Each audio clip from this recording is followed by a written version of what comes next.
Guys, for today's vlog, pag-usapan natin ang kasalukuyang gira sa Israel. Kung bakit ito ay nabigla, nalusutan sila, at kung ano ang gagawin ng Israel sa pagbubomba sa kanila ng mga Hamas. So una guys, ang away ng Israel at ng Hamas ay matagal na po yan. Halos lahat ng mga Muslim countries ay pinagtutulungan ang Israel. Pero nagkakaroon lang ng ceasefire or katahimikan pansamantala, pero tuloy-tuloy na rin kanilang away. So anyway, ang huling pagbubumba ng napakaraming missile na umabot ng umano sa 5,000 missiles ang binumba nila sa Israel, kaya nalito yung kanilang Iron Dome. So, ang ibang bomba ay nakalusot. Hindi naman lahat. Pero at least marami pa rin ang nakalusot sa Israel. At sa ngayon, sa araw na ito, ay more than 700 na raw ang patay ayon sa balita. Bakit nga pala nakalusot yung bomba na ito, guys? Kasi sa araw na yon, nang binumba ang Israel, ay nasa holiday sila. So, nag-i-enjoy yung mga ibang sundalo nila sa holiday na bakasyon na sineselebrate nila sa Israel. Bukod doon guys, ang nakikita ko rito mayroong failure of intelligence. Kasi hindi nahagip ng intelligence ng Israel to na nagpaplano na pala ang Hamas na bombahin sila sa araw na yon. So, kaya yun, na-surprise talaga ang Israel. The word is surprise. Laki ng surprise ng Israel. Kasi siguro umasa sila doon sa kanilang Iron Dome na kung bombahin sila ay masalo naman ang Iron Dome. Pero napakaraming bomba ang binuhos. Mahigit akalain mo guys 5,000. Kung wala silang Iron Dome, napakalaking damage siguro ang mangyari sa Israel. So yan, taken na yan. Marami ang namatay. Some part of territory of Israel ay napasok pa ng mga Hamas. So, at nang hostage sila ng mga Israeli. In-hostage nila. So, ano kaya ang posibleng mangyari? Kasi nangyari na ito. Ang mangyari dito guys ay gaganti ang Israel siyempre. Pero hindi lang paghihiganti. In fact, nagsalita ang presidente ng Israel, yung Prime Minister na si Netanyahu, na gaganti sila. Ang pangganti nila, hindi pa nila ito nagawa noon. So, ibig sabihin, matinding paghihiganti itong gagawin ng Israel. שבת ורצחו אזרחים תמימים, ילדים וקשישים. אנחנו ננצח במלחמה הזאת, אבל המחיר כבד מנשוא. צה"ל יפעיל מיד את כל עוצמתו כדי להשמיד את יכולות חמאס. נכה בהם עד חורמה וננקום בעוצמה על היום השחור הזה שהם הוללו למדינת ישראל ולאזרחיה. At bukod sa paghiganti guys ay nag-warning na rin si Netanyahu na yung mga residents ng Gaza, na mga citizens ng other countries na umalis na sa Gaza kasi pupulbusin nila ang Gaza para lang makaganti sila doon sa mga Hamas na tinatawag. Pero yun na nga, hindi lang ito talaga retaliation, kundi ang tatargetin nila ay ang mga Hamas. Kasi hindi naman lahat ng residente ng Gaza ay kasama sa Hamas. So, bubumbahin nila ang mga establishment ng Hamas, yung kanilang mga bahay, yung kanilang mga facilities. Pati sana kung makuha nila, actually pinag-aralan nila yung source of fund ng Hamas. At iyan nga, natukoy nila na ang Iran ay isa sa pumupundo sa Hamas. At nitong huling pagbubumba ng Hamas sa Israel ay natuwa ang Iran. Tuwan-tuwa.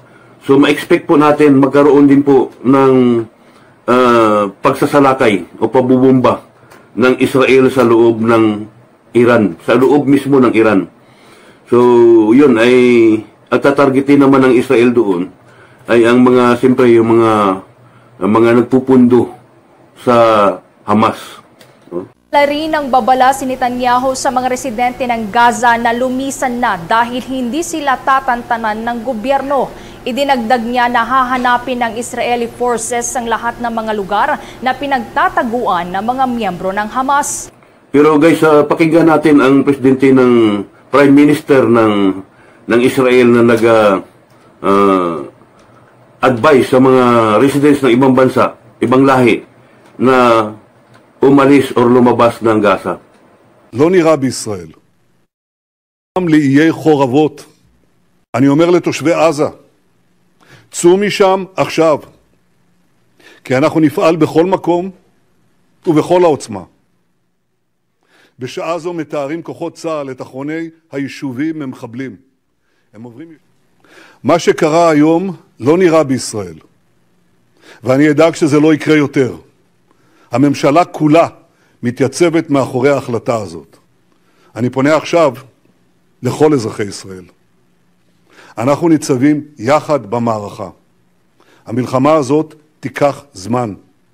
היא תהיה קשה. ימים מאתגרים עוד לפנינו. אבל אני יכול להבטיח דבר אחד.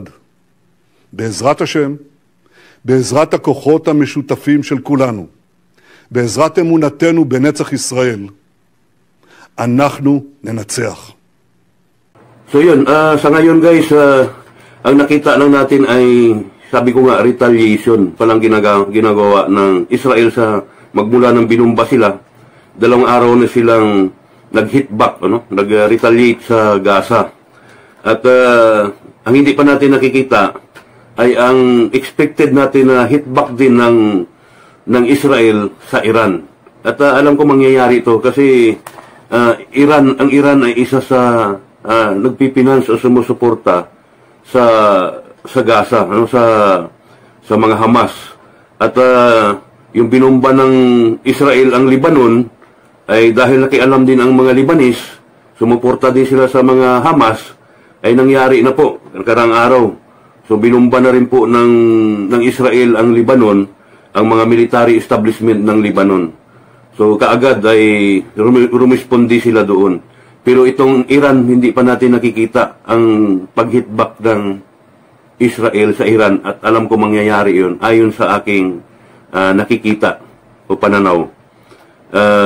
Antayin natin guys, hanggat maaari tayo, peace loving tayo. Hindi tayo nag-aakit o sumasali sa gulo o anumang gira kasi ang gusto nating katahimikan. Pero ang ating presidente ay Presidente Bongbong Marcos. Ang presidente natin ngayon ay nagsalita na din na sinusuportaan nila natin ang bansang Israel. Kasi ang Israel naman hindi naman yan provocative sa gira eh. Hindi sila nagpo-provoke. Nag-defensive war lang sa Israel ang ginagawa. Ngayon, pag inunahan mo yan, bubumbahin mo yan, babalikan ka yan, ha? Bubumbahin ka rin yan. So, sumusuporta at kumikilala yung ating presidente, si Bongbong Marcos, sa karapatan ng Israel to defend itself.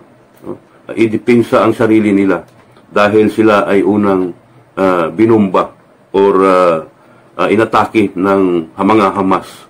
So, itong Hamas talaga ay wala naman tong kakayahan kung sila lang.